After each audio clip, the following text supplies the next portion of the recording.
जय हिंद दोस्तों, एक बार फिर से आप लोगों का स्वागत है हमारे यूट्यूब चैनल में। इसमें हम मर्न स्टैक की सीरीज को आगे बढ़ा रहे थे।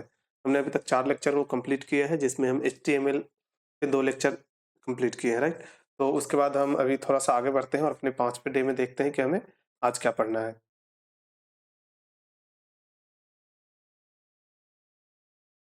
तो आज का जो हमारा टॉपिक है बेसिकली 3 होने वाला है। एक तो इमेज, उसके बाद एक टेबल्स और उसके बाद आई फ्रेम। क्योंकि देखो ये बेसिक चीज़ें हैं, अगर आप कभी भी वेबसाइट बनाने जाओगे तो आपको अपने वेब पेज में इमेज ऐड करने की ज़रूरत पड़ेगी। आपको अपने वेब पेज में टेबल बनाने की ज़रूरत पड़ेगी और आई फ्रेम की ज़रूरत वैसे तो कम पड़ेगी, लेकिन जब आप थोड़ी मॉडर्न प्रोग्रामिंग करोगे जहाँ पे फुटर वगैरह में आप लोकेशन वगैरह लगाते हैं, तो वहाँ पे आई फ्रेम की भी ज़रूरत पड़ती है। तो चलिए हम शुरू करते हैं इमेज टैग से, राइट? इमेज टैग क्या होता है? तो सबसे पहले जब भी आपको अपने वेब पेज में इमेज ऐड करने की ज़रूरत पड़ेगी, राइट?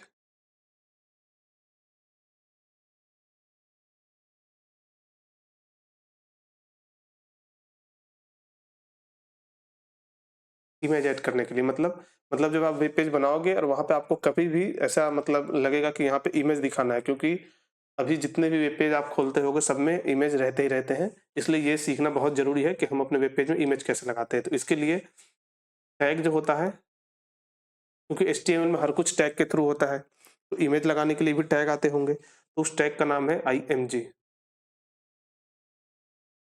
ये टैग है और ये सेल्फ क्लोजिंग टैग है। मीन्स सेल्फ क्लोजिंग का मतलब अगर आप इसको क्लोज भी करोगे, लाइक अगर आप डायरेक्ट ऐसे लिखते हो तो भी वैलिड है, अगर आप इसको ऐसे लिखते हो तो भी वैलिड है और अगर आप इसको इस तरीके से क्लोज करते हो तो भी वैलिड है, राइट? आप इसको 3 तरीके से अपने वेब पेज पे दिखा सकते हो, राइट? ठीक है, तो ये हमारा तो टैग है। चलिए आइए हम एक बार इसको देखते हैं कोड में। ओके, यहाँ पे जैसे हमें अपने वेब पेज पे इसको सबसे पहले मैं रन कर लेता हूँ लाइव सर्वर से, ताकि आपको रिस्पॉन्स दिखे। इसको कर लेते हैं हम, जस्ट वेट। ओके,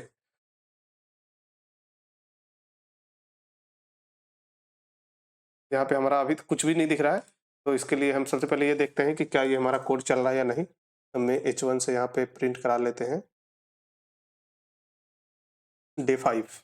इसको हम कंट्रोल एस से सेव करेंगे, फिर अपना ये देखो ये हमारा दिख रहा है, थोड़ा ज़्यादा लार्ज में है। ओके, इसको मैं रखता हूँ, ठीक है। ये हो गया, मतलब हमारा जो ये इंडेक्स डॉट एच का फाइल है वो रन हो रहा है। अब देखो हमें क्या करना है, अपने पेज में इमेज लगाना है, तो हमने क्या बोला, IMG टैग का यूज करेंगे, राइट? अब देखो जैसे मैंने IMG लिखा, यहाँ पे 2 चीज़ें आई। अगर आपके सिस्टम में एक्सटेंशन वगैरह नहीं है तो आपको मैन्युअली इसको टाइप करना पड़ेगा, राइट? अब देखो इमेज है तो इमेज के अंदर आप ऐसे अगर करोगे, पहले आप अगर सोचोगे, एक सेकेंड,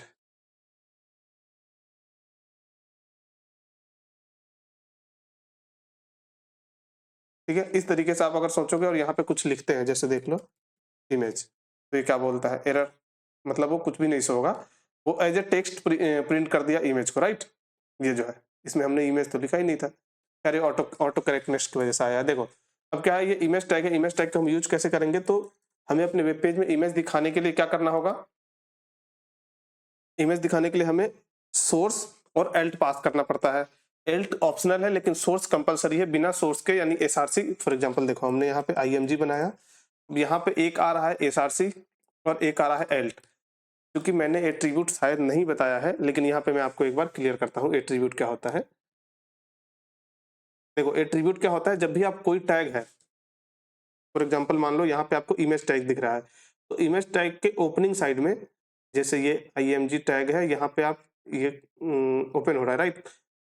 इस ओपनिंग टैग के अंदर जब आप कोई भी वैल्यू पास करते हो, जैसे यहाँ एसआरसी पास किया गया है या कुछ वैल्यू मांग रहा है, सेम इसी तरह से यहाँ एल्ट पास किया गया है, यहाँ पर भी इम्पेटी टाइप का कुछ है। तो मतलब क्या है कि ओपनिंग टैग में ये याद रखना, ओपनिंग टैग में की एंड वैल्यू, की एंड वैल्यूज के पेयर में जो हम पास करते हैं उसे एट्रीब्यूट कहते हैं।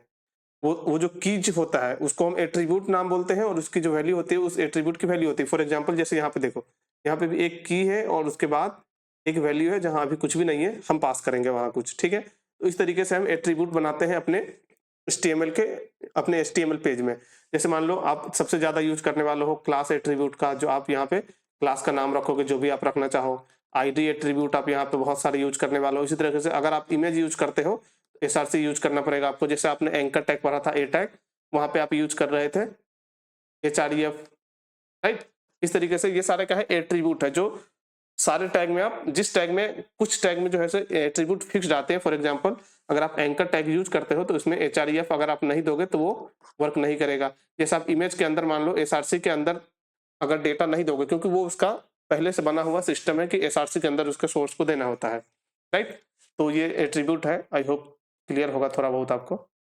वैसे एट्रीब्यूट मैं अगर पढ़ा सकता हूँ तो एक बार और पढ़ा दूंगा अगले लेक्चर में, राइट? 7 या 8 लेक्चर में। ठीक है, ये हो गया।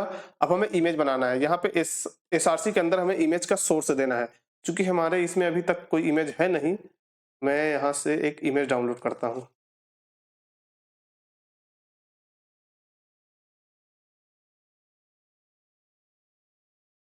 एक सेकेंड गाइस, मैं थोड़ा इंटरनेट कनेक्ट कर लूँ। इसमें इंटरनेट नहीं दिख रहा है मुझे।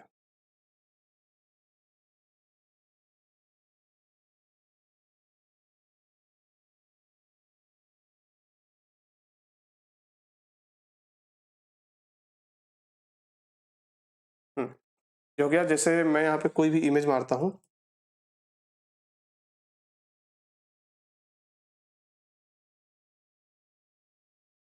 हमारे पास बहुत सारे इमेज आए हैं, कोई भी एक इमेज को सेव कर लेता हूँ, राइट? और इस एक सेकेंड, ये तो अलग फाइल है, इमेज पीएनजी।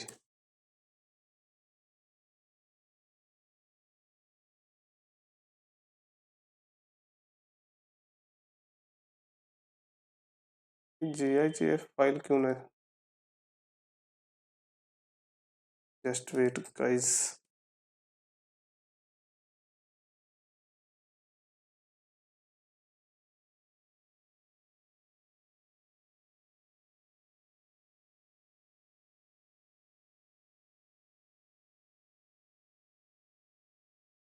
इमेजेस के अंदर जैसे मान लो मैं डायरेक्ट उसी फोल्डर में पेस्ट कर देता हूँ जो वेब है इसके अंदर, राइट? तो चूंकि मैं इसको डायरेक्ट यूज कर लूँ। अब देखो, जैसे हमारे इसमें ये इमेज सपोर्ट ही नहीं करता है यार। एक सेकंड रुको, मैं कोई और इमेज यहाँ डालने की कोशिश करता हूँ, जस्ट वेट।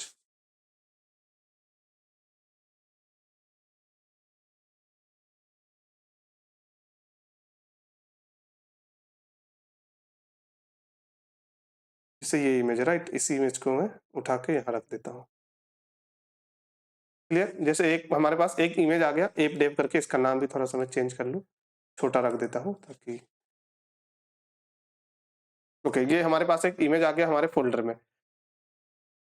अब यहाँ पे हमें उसका फाइल देना है, तो सोर्स ये है कहाँ, डॉट, क्योंकि मेन यानी वेब के अंदर है तो इसलिए हम एक डॉट लगाए हैं, स्लैश। अब यहाँ पे app dot JPG, right? Control S से सेव करेंगे। अब हम अपने पेज पे जाएंगे और यहाँ पे हमारे इमेज आ चुके हैं। क्लियर? लेकिन आप देख रहे होगे कि ये मतलब अपने अकॉर्डिंग आया है। तो इसके लिए क्या होता है कि हमारे पास इमेज के अंदर खुद, जैसे हाइट और विड्थ, वैसे तो मैं हाइट विड्थ को सीएसएस से मैनेज कर सकते हैं कि इसकी हाइट कितनी देनी है, विड्थ कितनी देनी है, लेकिन इमेज में डिफॉल्ट हाइट विड्थ भी हम डायरेक्ट एज ए एट्रीब्यूट पास कर सकते हैं। जैसे हाइट मैंने दे दिया यहाँ 500, सॉरी विड्थ, और हाइट भी दे दिया 500। अब देखो, अब ये हाइट भी 500 और विड्थ भी 500 के अकॉर्डिंग ले लिया है। क्लियर? अब देखो इसमें क्या होता है, अगर हम इसको और कम करें, हाइट जो है, हाइट हम 50 रखते हैं और विड्थ में जैसे मान लो मैं 100% करता हूँ। ये देखो, एक सेकेंड, ये थोड़ा सा ज़्यादा वो हो गया, इसको 100 करते हैं। ये थोड़ा सा नीचे आया, राइट? लेकिन एक काम करो ना, इसको 50% कर दो, क्योंकि ये पेरेंट से ले रहा है तो वो ज़्यादा वो कर देता है। ठीक है, ये हो गया। ये हमारे पास इमेज आ गए। अगर आपको इसकी हाइट और थोड़ा बढ़ाना है तो इसकी हाइट और बढ़ा दो, या नहीं तो VH में लिख दो 10 VH, तो और छोटा हो गया वो। इसको 50 VH देते हैं, ये 50% दो,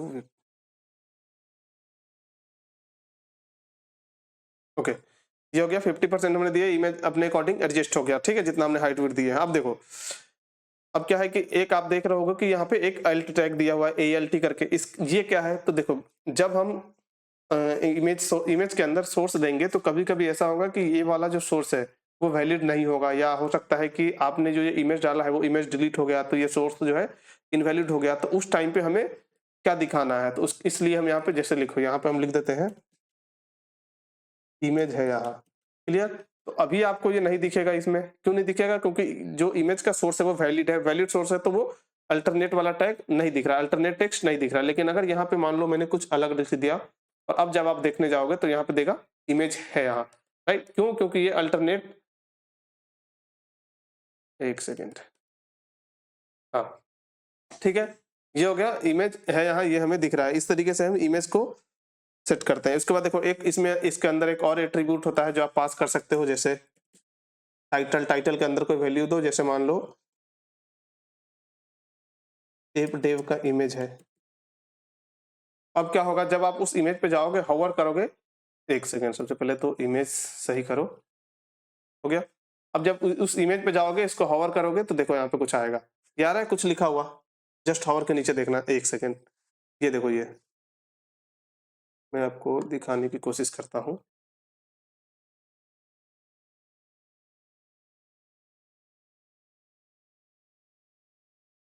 ये जहाँ पे कर्सर है ना, वहां के नीचे देखो क्या लिख रहा है, एप डेव का इमेज है। इस तरीके से हम टाइटल पास कर सकते हैं। तो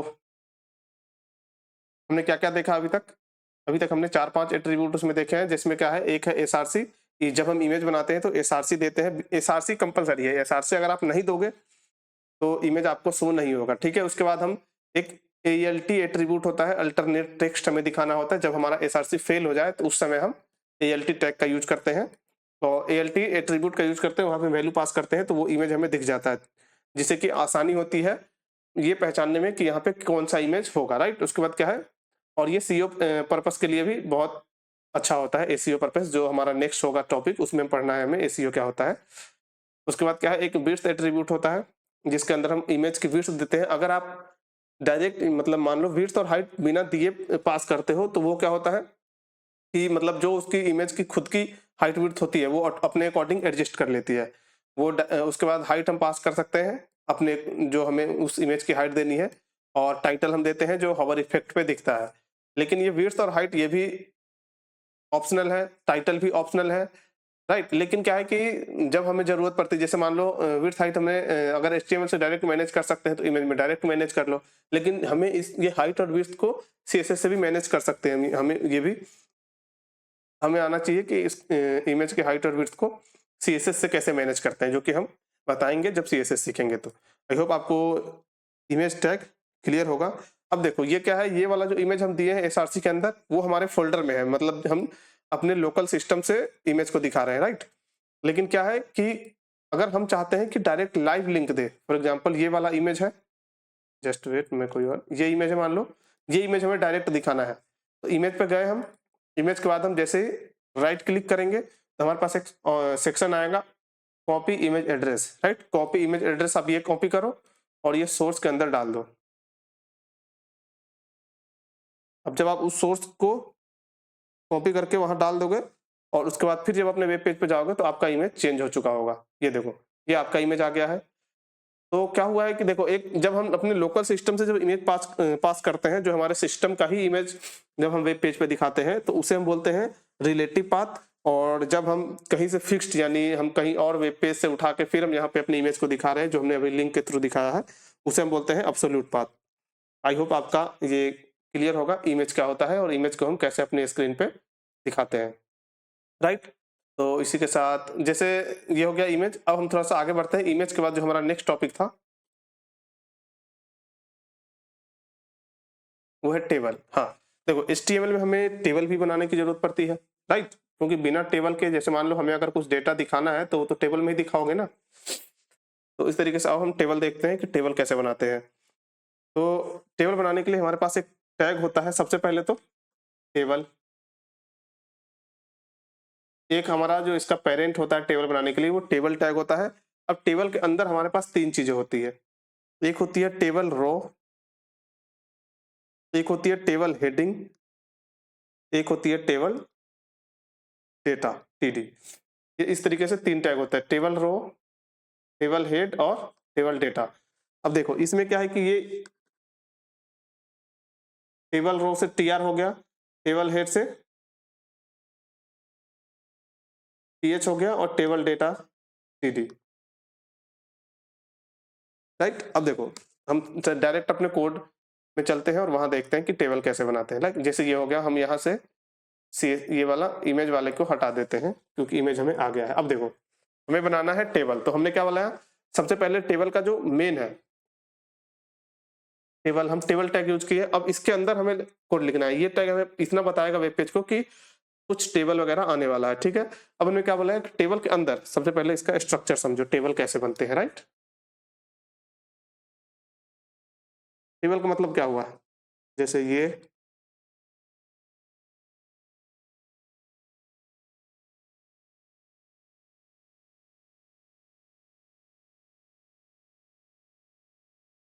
टेबल हुआ। अब देखो ये पूरा एक रो हुआ, क्लियर, ये दूसरा रो हुआ, यानी ये एक है फर्स्ट रो है, ये दूसरा रो है और ये तीसरा रो है। अब देखो ये पहला रो है, ये दूसरा रो है, ये तीसरा रो है। पहले रो में हम क्या देते हैं, टेबल का हेड बनाते हैं। जैसे यहाँ पे हम क्या लिखे हुए देखते हैं, जैसे नाम हो गया, यहाँ पे पता हो गया, है ना, या मान लो कुछ भी हो गया, जैसे उम्र हो गया। राइट, इस तरीके से यहाँ कुछ और है। इस तरीके जब हम टेबल को देखते हैं तो सबसे ऊपर जो होता है फर्स्ट रो जो होता है उसमें हमें क्या दिखता है, टेबल का हेड दिखता है कि टेबल के अंदर, इसके अंदर जो कंटेंट आने वाला है वो क्या आने वाला है। तो सेम इसी तरीके से जब आप टेबल बनाओगे तो टेबल के अंदर क्या होगा, सबसे पहले तो 3 रो है, अगर हमें यही टेबल बनाना है तो 3 रो है, तो हम 3 रो बनाएंगे। राइट, अब देखो पहला रो में हमें क्या करना है, टेबल का हेड बनाना है, तो इस रो के अंदर जो भी आएगा वो टीएच आएगा। राइट, जैसे ये टेबल का रो हम मान लो यहाँ क्लोज करते हैं, इसके अंदर टेबल का हेड आएगा। अब ये हेड क्या आएगा वो हम अपने अकॉर्डिंग मैनेज करेंगे। ये हो गया पहला रो, फिर हमें इसके नीचे दूसरा रो जो शुरू करेंगे तो वैल्यूज डालना है हमें, तो वैल्यू डालना है, वो भी तो एक रो है, तो फिर हमें टेबल रो लिखना पड़ेगा और उसके अंदर हमें टेबल का हेड नहीं, टेबल का डेटा डालना है, तो हम टीडी टैग का यूज करेंगे। राइट, जैसे हमने 3 रो बनाए हैं तो हम यहाँ पे 3 डेटा पेस्ट करेंगे और रो वाइज, जैसे पहला हेड जो होगा वो पहले डेटा में जाएगा, दूसरा हेड में जो है सो दूसरा वाला डेटा जाएगा, इस तरीके से। चलो हम कोड में देखते हैं डायरेक्ट, अगर आपको समझ में नहीं आया होगा तो यहाँ पे मैं समझाता हूँ। राइट, ओके, ये हमने टेबल बनाया, टेबल के अंदर हमें क्या करना है, टेबल रो बनाना है। टेबल रो जैसे मान लो हम 2 डेटा इंसर्ट करना चाहते हैं, तो एक तो टेबल का हेड होगा और दूसरा 2 हमें इसमें डेटा डालना है, तो हमने 3 टेबल रो बना लिया। इसको मैं फॉर्मेट डॉक्यूमेंट कर दूं, थोड़ा अच्छा लगेगा, हो गया। अब देखो पहला रो जो है टेबल का, टेबल के पहले रो में हमें टेबल हेड दिखाना है, तो टीएच हम यूज करेंगे। और यहाँ पे जैसे मान लो हमें नेम हो गया, एक हमने नेम बना दिया, दूसरा जैसे टेबल हेड हमने बना दिया एज, क्लियर। हमें एक और टेबल हेड बनाना है, इसमें हमने बना दिया एड्रेस, ठीक है, इस तरीके से हमने बना दिया। अब देखो ये तो पहला क्लियर हो गया। अब जब इसको देखोगे, जस्ट वेट, ये आपको ये दिख रहा है नेम, एज और एड्रेस, और उसके बाद क्या हमें इसमें डेटा पेस्ट करना है, तो वो दूसरे रो में आएगा, क्योंकि पहला रो का काम तो हमने पहले रो में तो बस हेड बनाया है। अब दूसरे रो से हमें डेटा पेस्ट करना है, डेटा डालना है। तो देखो टी डी, डेटा के लिए हम टेबल डेटा यूज करते हैं। नेम की जगह जैसे मान लो मैं कोई भी नेम लिख दूं, सेम इसी तरह ये जैसे मान लो हमने पहला टीडी लिखा, तो पहला टीडी कहाँ जाएगा, पहला टीएच के अंदर जाएगा। इस तरीके से दूसरा टीडी, अगर दूसरा टेबल का डेटा हम डालेंगे तो वो दूसरे वाले हेड के लिए जाएगा। अब जैसे हमें तीसरा डालना है, तो टेबल डेटा के अंदर हम तीसरा एड्रेस है, जैसे मान लो एड्रेस हम डालते हैं, तो हमने ऐसे डाल दिया, क्लियर। अब सेम इसी तरीके से हम दूसरे में भी डेटा हमें डालना है, तो हम इसी चीज को कॉपी करके हम डेटा चेंज कर सकते हैं। अब यहाँ पे जैसे मान लो हमने ये बनाया, ठीक है, ये हम डेटा चेंज कर दिए, राइट।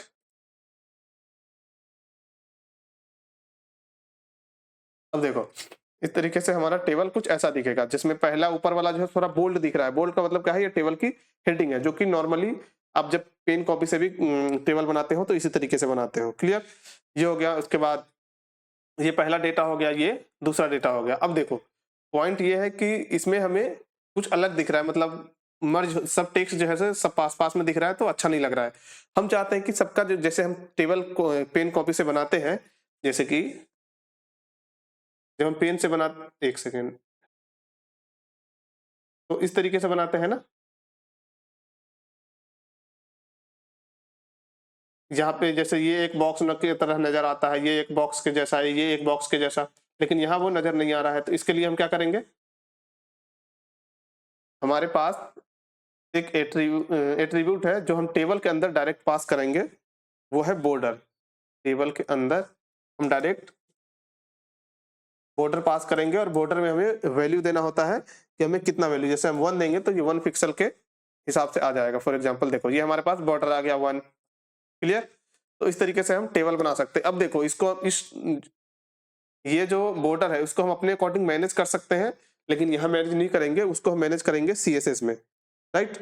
तो इस तरीके से जैसे हमने यहाँ 1 दिया है बॉर्डर, यहाँ पे आप चाहो तो 2 दे दो बॉर्डर। तो इसके अंदर टेबल के अंदर जितने भी टैग्स हैं, जितने भी डेटा है, सबके अंदर वो, ये देखो साइड साइड में आपको बॉर्डर दिख गया। टेबल के अंदर जो मेन है उसमें 2 पिक्सल्स, उसके नीचे जो भी टेक्स्ट है वो सब बॉर्डर के अंदर में आ गया। क्लियर, तो इस तरीके से हम बॉर्डर इसमें दे सकते हैं। अब देखो जैसे हमारे पास होता है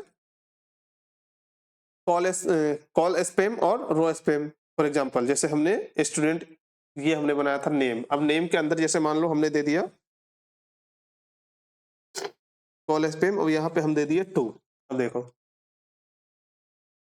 हमारा जो नेम था वो, उसके बाद जो हमने वैल्यू पेस्ट किए हैं वो 2 सेक्शन को ले लिया, यानी 2 कॉलम को, 2 कॉलम का एक बन गया टेबल हेड, राइट। अब उसके अंदर जो भी आप वैल्यू दोगे, जैसे ये टेबल है, इसके अंदर आप जब नीचे वैल्यू पेस्ट करोगे तो 2 वैल्यू आपको एज ए नेम पास करनी पड़ेगी, राइट। जैसे आप ऐसे देखते होगे फर्स्ट नेम लास्ट नेम, जैसे यहाँ नेम हमने दिया और यहाँ पे अगर हम फुल नेम कर दे, फुल नेम, और अब जब आप इसको देखोगे तो फुल नेम में यहाँ पे फर्स्ट नेम, यहाँ पे लास्ट नेम हम इस तरीके से दे सकते हैं।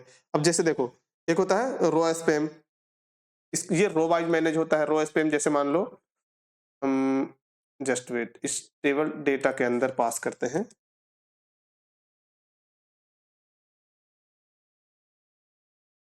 इसके अंदर जैसे मैंने 2 पास किया। अब देखो ये, जस्ट वेट, कहाँ पास किए थे हमने, हाँ सत्यम वाले में। तो ये देखो ये 2 रो था, वो 2 रो एक अकेला डेटा ने ले लिया, राइट।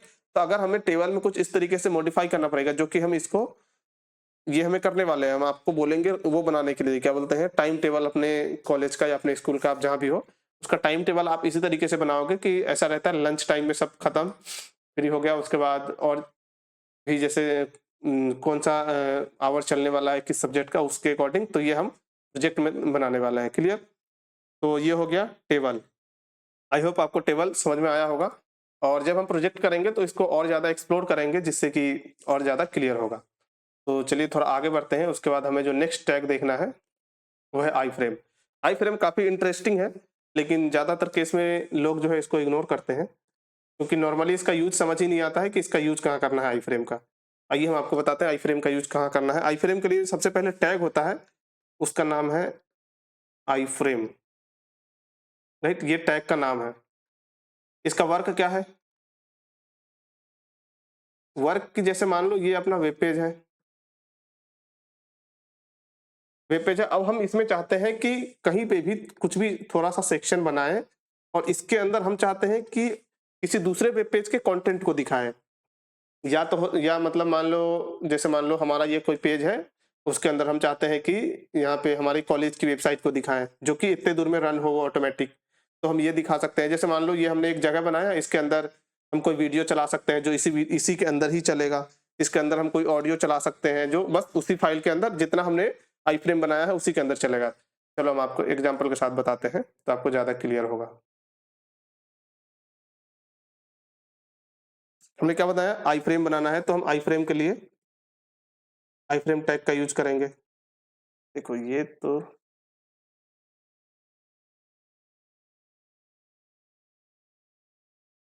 क्लियर है।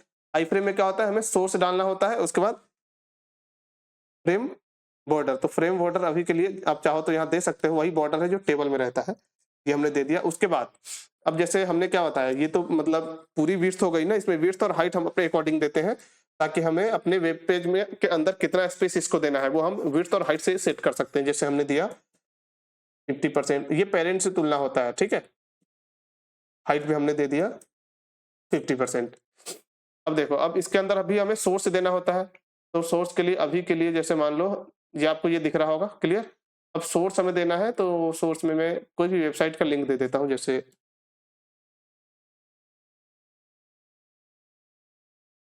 गूगल मीट नहीं भाई, गूगल देना है, जस्ट वेट।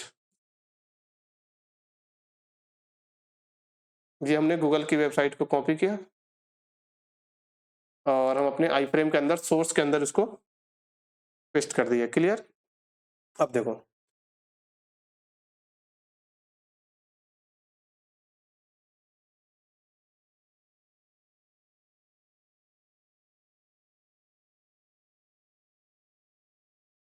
ये हो गया। रिफ्यूज टू कनेक्ट, एक सेकेंड, इसको चलना चाहिए था।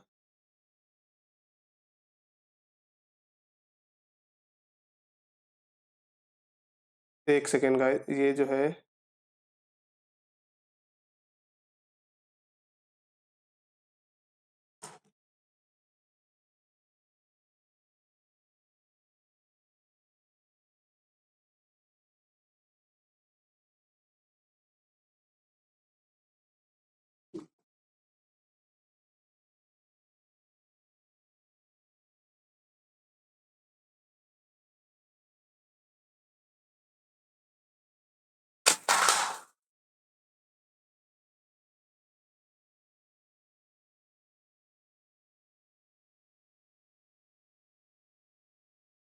इसको चलना चाहिए, लेकिन ये पता नहीं कनेक्ट क्यों नहीं हो रहा है। जस्ट वेट, मैं कोई और लिंक इसमें डाल के देखता हूँ यूट्यूब का।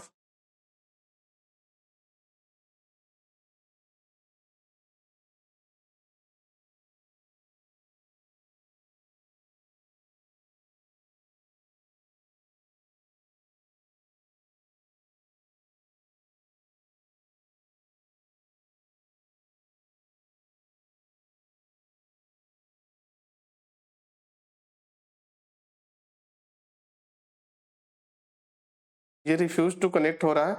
आई होप, ये मुझे ऐसा लग रहा है ये सिक्योरिटी पर्पस के लिए मेरा वेबसाइट इसको ब्लॉक कर रहा है।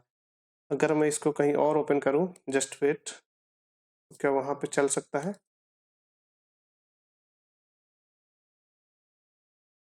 जैसे इसी के अंदर मैं कोई और वेब पेज के अंदर डालूं,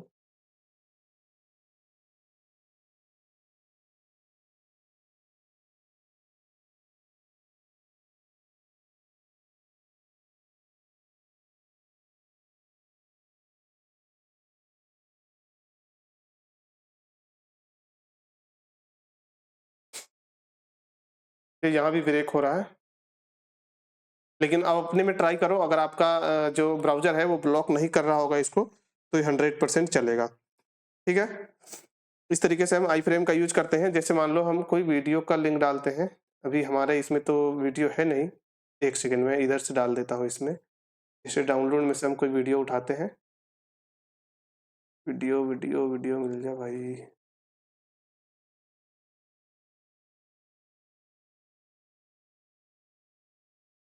ऑडियो है लेकिन मुझे इसमें वीडियो डालना है। एक मिनट रुक जाओ, ये काफ़ी लार्ज वीडियो है।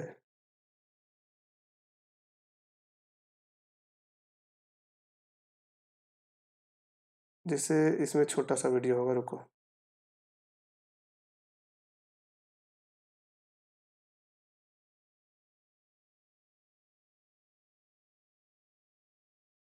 हाँ, जैसे ये वाला वीडियो है, मान लो इसको मैं अगर यहाँ अपने फाइल में डालूँ, इसको मैं चेंज करने की कोशिश करता हूँ। ये क्या है, MKV फाइल है, इसमें HTML में चलेगा नहीं है। आप अपने में ट्राई करना, ठीक है। आई फ्रेम को इस तरीके से सेम वैल्यू देना और यहाँ पे SRC की जगह उस वीडियो का लिंक दे देना जो भी आपको उस आई फ्रेम के अंदर दिखाना हो। मेरे में नहीं चल रहा है, आई डोंट नो क्यों नहीं चल रहा है, क्यों ब्लॉक हो रहा है मुझे नहीं पता, हो सकता है ब्राउजर की कोई सेटिंग वगैरह हो। तो इस तरीके से हम आई फ्रेम का यूज कर सकते हैं। आई होप आपको क्लियर होगा, आप अपने में ट्राई करो, हो जाएगा ये, ठीक है। तो ये था आज का हमारा टॉपिक, जिसमें हमने 3 चीजें देखा है। सबसे पहले इमेज देखा है, इमेज हम अपने वेब पेज में कैसे यूज करते हैं, ठीक है। उसके बाद इमेज के बाद हमने देखा है टेबल कैसे बनाते हैं, और उसके बाद आई फ्रेम क्या होता है। आई फ्रेम के अंदर हम सोर्स के अंदर कुछ भी पास कर सकते हैं, जो भी सोर्स के अंदर हम पास करते हैं वो हमें वहां दिखता है। चूंकि यहाँ मेरे में नहीं दिख रहा है, लेकिन आपको ये जरूर नजर आ रहा होगा कि हम जैसे उस पर जाते हैं तो ये हमें दिख रहा है www.youtube.com ऐसा करके कुछ, लेकिन वो वीडियो, अगर मैं जस्ट वेट,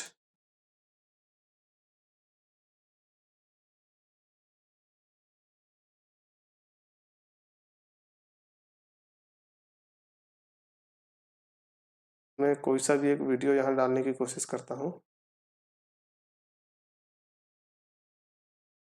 या नहीं तो रुको मैं इसको डाउनलोड कर लेता हूँ, जस्ट वेट, क्योंकि मैं बिना एक्सप्लेन,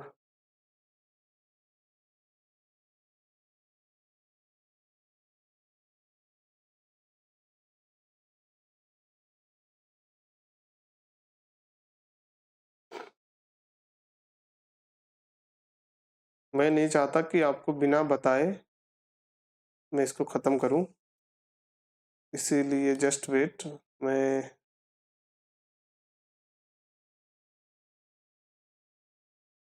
ओके ये हो गया शायद डाउनलोड। हाँ, अब मैं इसको डाउनलोड से अपने फाइल में पेस्ट करता हूँ, ये रहा।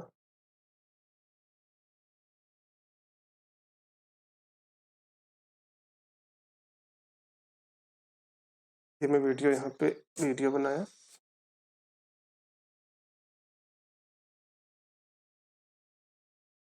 अब मैं इसको इंडेक्स के अंदर, आई फ्रेम के अंदर मैं वीडियो में पास कर देता हूँ इसको।